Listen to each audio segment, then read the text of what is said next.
Czytanie z Księgi Powtórzonego Prawa. Mojżesz powiedział do ludu: Pan, Bóg twój, wzbudzi dla ciebie proroka spośród twoich braci, podobnego do mnie. Jego będziesz słuchał. Właśnie o to prosiłeś Pana, Boga swego, na Chorebie, w dniu zgromadzenia. Niech więcej nie słucham głosu Pana, Boga mojego, i niech już nie widzę tego wielkiego ognia, abym nie umarł. I odrzekł mi Pan: Dobrze powiedzieli. Wzbudzę im proroka spośród ich braci, takiego jak ty, i włożę w jego usta moje słowa.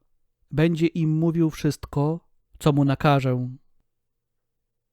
Jeśli ktoś nie będzie słuchać moich słów, które on wypowie w moim imieniu, ja od niego zażądam zdania sprawy. Lecz jeśli który prorok odważy się mówić w moim imieniu to, czego mu nie rozkazałem, albo wystąpi w imieniu bogów cudzych, taki prorok musi ponieść śmierć.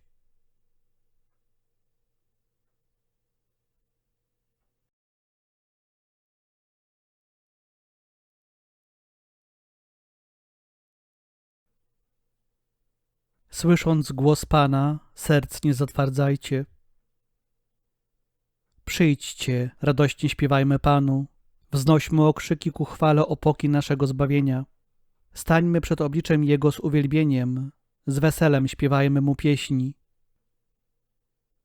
Przyjdźcie, uwielbiajmy Go padając na twarze, klęknijmy przed Panem, który nas stworzył.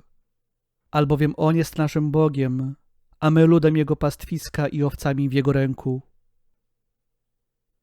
Obyście dzisiaj usłyszeli głos Jego, niech nie twardnieją wasze serca jak w Meriba, jak na pustyni w dniu Masa, gdzie mnie kusili wasi ojcowie, doświadczali mnie, choć widzieli moje dzieła.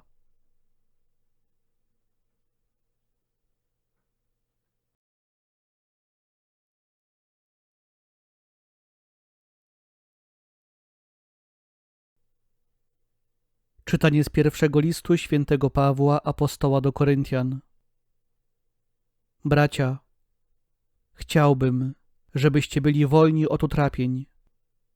Człowiek bezżenny troszczy się o sprawy Pana, o to, jakby się przypodobać Panu. Ten zaś, kto wstąpił w związek małżeński, zabiega o sprawy świata, o to, jakby się przypodobać żonie, i doznaje rozterki. Podobnie i kobieta, niezamężna i dziewica troszczy się o sprawy Pana, o to, by była święta i ciałem i duchem. Ta zaś, która wyszła za mąż, zabiega o sprawy świata, o to, jakby się przypodobać mężowi. Mówię to dla waszego pożytku, nie zaś, by zastawiać na was pułapkę, ale po to, byście godnie i z upodobaniem trwali przy Panu.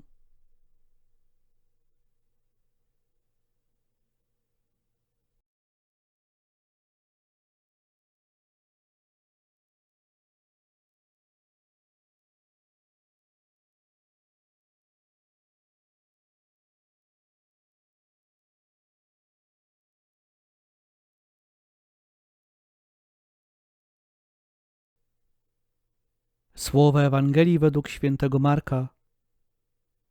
W Kafarnaum Jezus w szabat wszedł do synagogi i nauczał. Zdumiewali się Jego nauką. Uczył ich bowiem jak ten, który ma władzę, a nie jak uczeni w piśmie.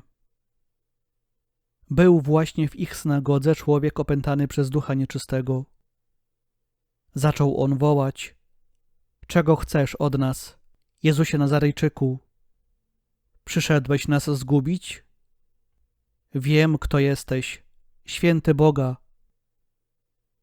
Lecz Jezus rozkazał mu surowo: Milcz i wyjdź z niego. Wtedy duch nieczysty zaczął nim miotać i z głośnym krzykiem wyszedł z niego. A wszyscy się zdumieli, tak że jeden drugiego pytał: Co to jest? Nowa jakaś nauka z mocą? Nawet duchom nieczystym rozkazuje i są mu posłuszne. I wnet rozeszła się wieść o nim wszędzie po całej okolicznej krainie galilejskiej.